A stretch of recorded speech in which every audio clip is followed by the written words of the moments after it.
NDP MLA Cam Westhead accused Wildrose MLA Rick Strankman of threatening violence. Westhead is the MLA for Banff-Cochrane, and in a Facebook post he said this: "If this is the kind of opposition the Wildrose feels is acceptable, it's no wonder they will never form government." Then Westhead goes on to quote a statement Strankman made in the legislature December 1st. I'll spare you me reading it, just watch Strankman here. They are concerned about the potentiality of OHS entering the facility to inspect the paperwork and everything, because, Mr. Speaker, in the closet right there, they have a goodly number of predator control devices.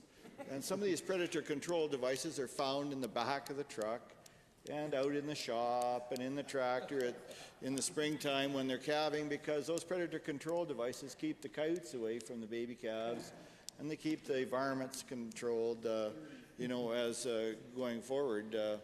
So there might be unintended consequences that this legislation might be brought forward in that regard.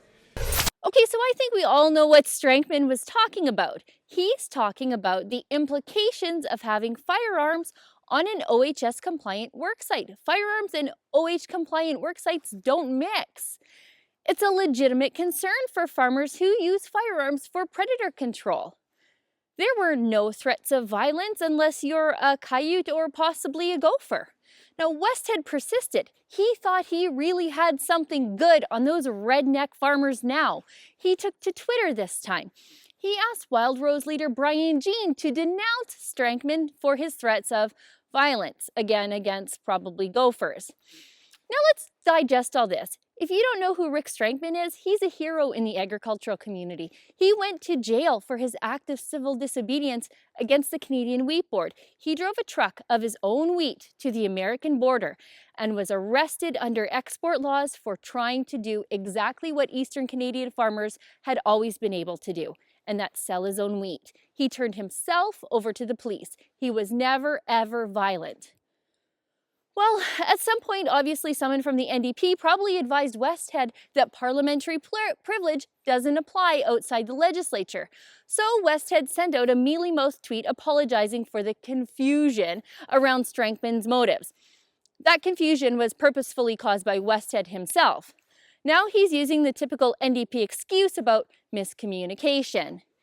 Here's my takeaway from all this. Just because you own a gun doesn't mean you're violent. But the NDP might think so. And if NDPers like Westhead are too clueless about OHS laws and the reality of firearms as a tool on the farm, then they have no business drafting OHS laws that affect farmers. For TheRebel.media, I'm Sheila Gunn Reid.